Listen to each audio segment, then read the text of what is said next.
Hi, everyone. So thank you for that introduction. My name is Serge. I'm here on behalf of Limesoft and Hint. As you may know from the program, there's been a last minute, so thank you, Jordy, for graciously yielding me this spot and for this presentation. It is related to the same topic of EN 17255, and I hope you find it useful.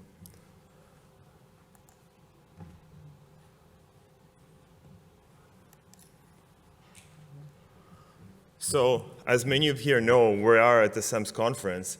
In order to manage and reduce emissions, you need to properly manage them and track them. And this is, in a nutshell, what SEMS is all about. And there's all kinds of different ways that we can quality assure the SEMS and make sure that it's functioning properly, it's collecting the right data, and showing the right data.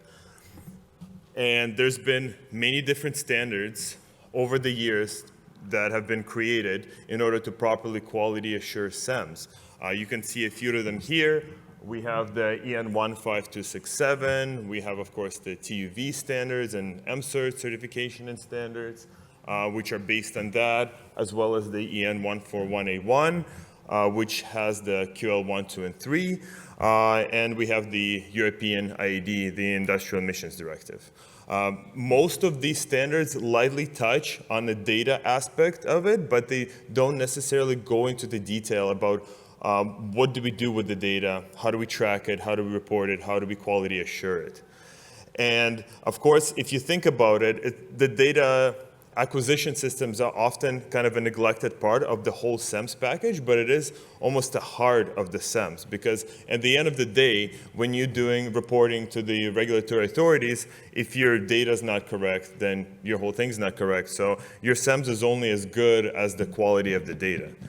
And this is why EU decided to come up with this new standard. It's been in the works for quite a few years, and they've released it in multiple parts over the last few years. And the standard, of course, called EN 17255, that some of you may be familiar with. And what are the benefits of incorporating this standard into your overall SEMS and into your data acquisition system? Well, of course, as this gets rolled out, more and more regulatory authorities mandate that you follow this standard. In order to be regulatory compliant, you need to follow everything that's described in it. But why is that? Well, on one point is that it will enhance the reliability of the system, and we can, if you properly follow the guideline, you can ensure that you have accurate, quality assured data that you can report. Next is uniform reporting. Various jurisdictions around EU, as well as worldwide, have their own ways and their own approaches on how they want to perform their reporting, how they want to analyze and track the data, how they want to calculate averages, and so on and so forth. So this standard will create uniformity in that for all the member states that are part of it. And leading into the next point, they'll improve your compliance. So when you have clear guidelines and clear processes, you can ensure that various industries and across the different industries, you're meeting environmental regulations and that the regulations make sense.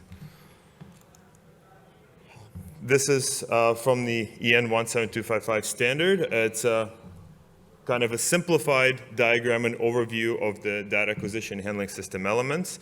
You can see here the data coming into B1, B2, B3. That's the data from your instruments, from your analyzers, from your plant control interface, all the data that you need to, at the end, generate the reports. Then you can see part C is the input processing or first level data. I won't go too much into the details how it works. There's been many talks about it and the standards openly available. But from the first level of data, then you can generate sort of the short-term averages and long-term averages. And then you can see D1 and D2. That's calculation of the reported data. And of course, once the data has been properly processed, corrected, and normalized, then you generate the reports. And the reports can be generated in various formats. For example, you generate an Excel report, and then some jurisdictions take it further to create various XML reports, various other formats, and even uploading it to FTP for automatic online upload to the authorities. So here we're talking about data acquisition reliability. So as these systems are being implemented across various facilities, how do you ensure accurate data? How do you ensure that the system is reliable, that it's reporting what it needs to report, that it's fault tolerant, that you're not missing data, and so on and so forth? Well, we came up with this this process with 9 steps here. The first one, of course, is establish key performance indicators. What are you trying to track? What are you trying to measure? What kind of data do you need to report? And then based on that, if you're handling various reliability, you're handling various parameters of the system, what are the key performance indicators that it can give you indication into how the system's working? Number 2, open platform and multilingual support. The standard covers quite a few different member states with different official languages. So I believe it's important when you're trying to create a uniform standard and a uniform reporting application, you need to support various languages. And what we've done is we came up with a platform that can instantly switch between different languages whenever you're doing the reporting. And it's an open platform, so a lot of systems we see out there, you can think of it as a closed box. Something goes in, reports are being generated, you don't really know how it works, it's proprietary, you can't really change anything. You need to contact people if you want to change something or something doesn't work. Sometimes they reply, sometimes they don't. So with the open platform, we allow people using our system to actually go in and make changes as they need to, make updates and service and support the system, which really improves that whole reliability of the system. Number 3, that's a big one. Ensure the original data is immutable. So we want to make sure that the data that's coming in, it's there, and you can't really, it can't be changed or lost. And for the audited purposes, you can always find the original raw data that came directly for the instruments. We ensure that there's no single point of failure and full data redundancy. Automatic QL3 and applying various drift corrections that are required prior to further processing the data. Of course, all the EN 17255 requirements like the first level data, short-term averages, long-term averages. We also like to use PEMS, which is predictive emissions monitoring, and I'll be doing a more detailed talk specifically on that tomorrow. But we can use that data to cross-validate between the real data that we got from the SEMS and predicted data from the PEMS. And if there's any outliers of variability, that gives us a clue into further investigate and perform corrective action. So we can, in advance, we can find out if something's, if something's drifting or something not performing as it should. And then, of course, various automatic reporting and data management and uploading capabilities. This is an overview of the key performance indicators that we came up with. A lot of it is specified in the standards, and some of it in collaboration with Hint, we came up with additional performance indicators that can enhance our system above and beyond the minimum requirements. So you can see a full list here. Data availability, that's usually a big one. Operating time, analyzer drift, all that is part of the standards, part of QL3. Of course, the control charts, CUSUM Assured, EWMA. We come up with the R-squared, coefficient of determination, to see how closely the data correlates between control data and predicted data, or for various linearity checks. And then we come up with other statistics like total number of device failures, average time between failure, total time in exceedance, average time between exceedances. So by tracking these performance indicators, it gives you a clue into how your system is performing. And as you are changing your maintenance procedures, or as you're adding new or removing new components, you can see how that has an effect on your system.